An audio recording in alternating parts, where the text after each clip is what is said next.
Harusnya fasilitas penunjang kerja saat capek idealnya harus berbanding lurus sama kesejahteraan rakyat Kaltim yang nyata. Kaltim lagi panas-panasnya nuntut anggaran, lu malah belanja lagi kursi pijat 125 juta. Orang mah di demo mikir, lu malah menjadi-jadi dongo. Lagian lu kayak yang capek aja sih kerja, hasilnya aja nggak tahu apaan yang lu kerjain. Sosokan beli kursi pijat kayak yang capek aja lu. LC sekalian lu borong, goblok. Di tengah aktivitas pemerintahan yang padat, sebuah kabar tiba-tiba mencuat dan menarik perhatian publik. Bukan tentang kebijakan besar, bukan pula soal proyek infrastruktur, melainkan tentang satu barang di dalam ruangan, sebuah kursi pijat dengan harga yang tidak biasa. Nama Rudi Masud ikut terseret dalam perbincangan. Kursi tersebut disebut-sebut bernilai ratusan juta rupiah. Angka yang bagi sebagian orang terasa jauh dari kata sederhana. Awalnya mungkin terlihat sepele, sekedar fasilitas. Namun, di mata publik, cerita ini berkembang menjadi lebih dari itu. Pertanyaan demi pertanyaan mulai bermunculan. Apakah ini kebutuhan kerja, atau justru simbol kemewahan di tengah realita yang berbeda? Media sosial pun bergerak cepat. Komentar berdatangan tanpa henti. Ada yang mencoba memahami, ada pula yang langsung mengkritik. Perdebatan tak terhindarkan antara yang menganggap ini wajar sebagai fasilitas jabatan dan mereka yang melihatnya sebagai bentuk ketidaksesuaian dengan kondisi masyarakat. Lalu angka harga itu menjadi pusat perhatian. Dibahas, dibandingkan, bahkan dijadikan bahan sindiran. Satu kursi berubah menjadi simbol yang memicu reaksi berantai. Dari ruang kantor hingga ke layar ponsel jutaan orang. Di titik ini cerita bukan lagi soal benda, melainkan tentang persepsi. Tentang bagaimana publik menilai sebuah keputusan, dan bagaimana sebuah detail kecil bisa membentuk opini besar. Pada akhirnya penjelasan mungkin akan datang. Argumen bisa disampaikan. Namun satu hal yang tak bisa dihindari, di era digital setiap keputusan memiliki panggungnya sendiri. Dan satu kursi telah membuktikan itu. 125 juta untuk kursi pijat Gubernur Kalimantan Timur.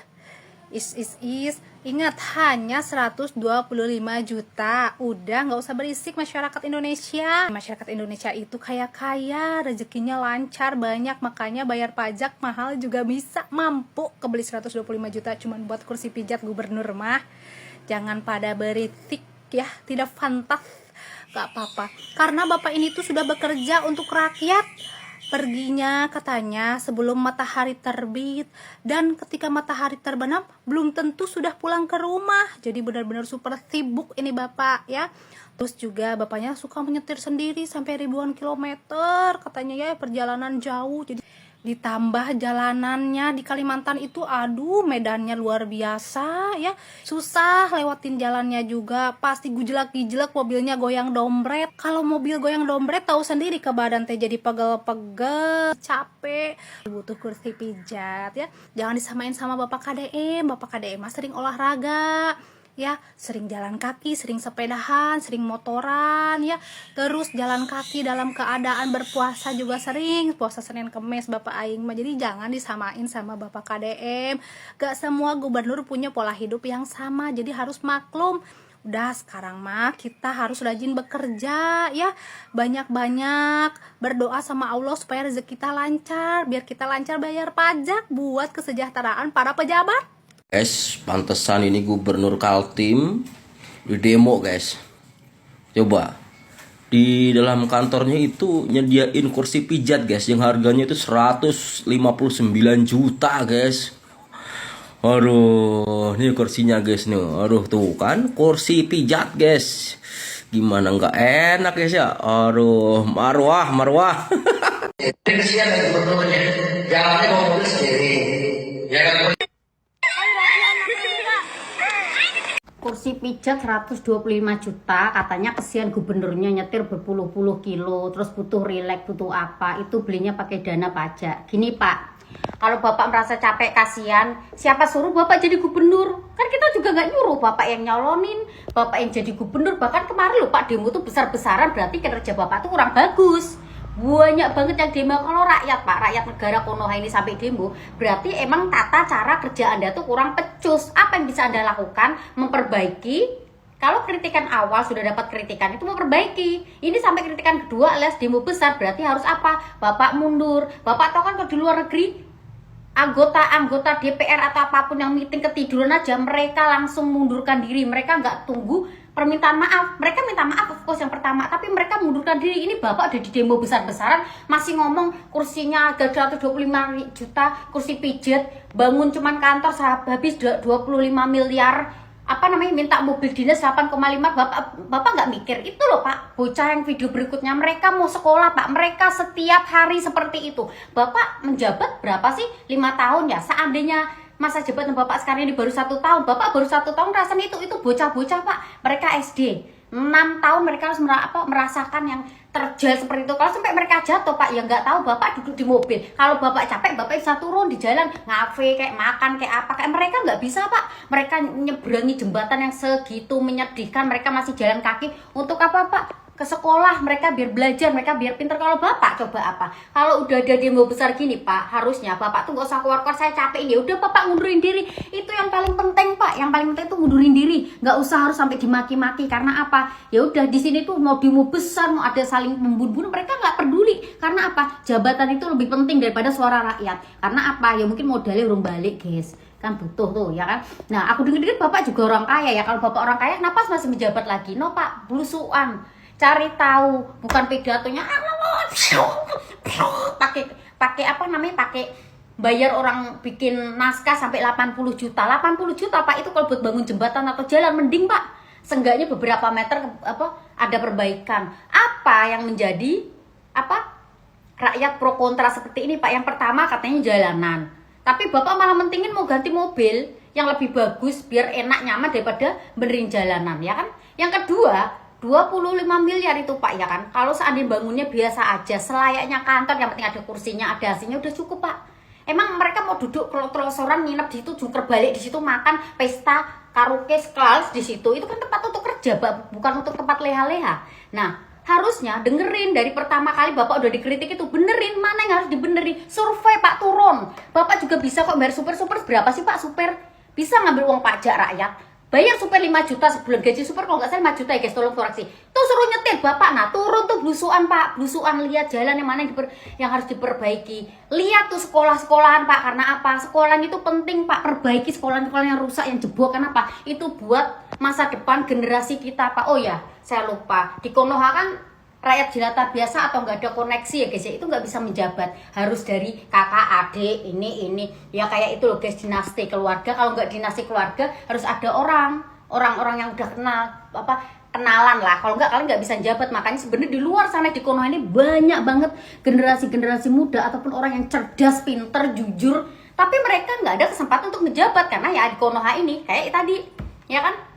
Mereka monopoli, mereka itu dinasti keluarga yang menjabat. Contohnya saya dengar bapak ini kakaknya, adiknya, istrinya semuanya menjabat ya, hebat ya. Jadi nggak ada kesempatan orang lain. Jadi makanya di Konoha nggak pernah maju karena yang jabat itu aja gitu loh. Kadang bekas korupsi ratusan miliar aja mereka masih bisa lambe-lambe dan mereka masih bisa nyalon lagi setelah keluar. Penjaranya berapa? Itu kalau di Cina udah dipenggal, lanjut. Tapi di sini nggak. Jadi susah gitu loh. Jadi mau sampai zaman ini negara mau sampai jeblok jadi jembut yang jadi warna putih ireng kembali ke semula, itu nggak akan ada perubahan. Karena apa? Ya semuanya dikorupsi, dana BNGM dikorupsi, dana Alquran semuanya dikorupsi. Karena apa? Mereka nggak pernah ngasih kesempatan orang luar atau rakyat, orang biasa menjabat gitu loh. Jadi selama ini orang yang aku respect itu ya, ini menurut aku ya guys ya, menurut aku ya, mohon maaf terserah kalian suka apa nggak suka Pak Jokowi, karena bodoh amat.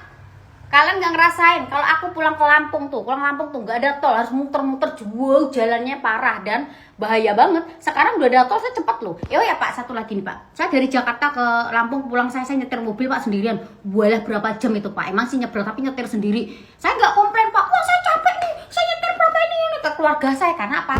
Saya yang ada niat sendiri, saya mau pulang ke Lampung, saya mau ketemu orang tua saya. Ya sekarang saya nggak ada niat. Nah bapak sekarang komplain saya capek. Lah bapak kan yang niat.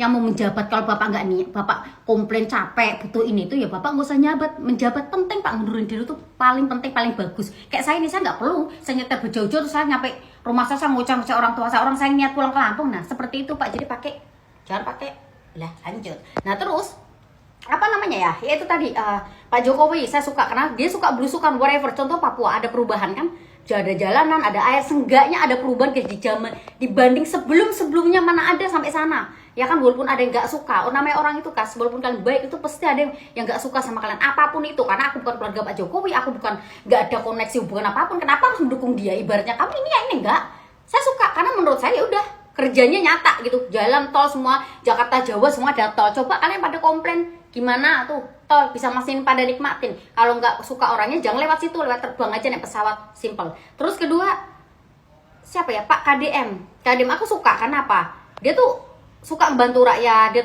belusuan dan dia tuh orangnya pintar gitu, bisa nilai orang itu pembohong apa enggak, dia tuh pintar. Menurut aku kayak bisa nilai orang. Nah aku suka kayak gitu karena aku tuh suka dibohongin guys, suka ditipu orang. Jadi aku tuh nggak bisa nilai orang tuh baik apa enggak, bisa sih karena ada insting kayak gini.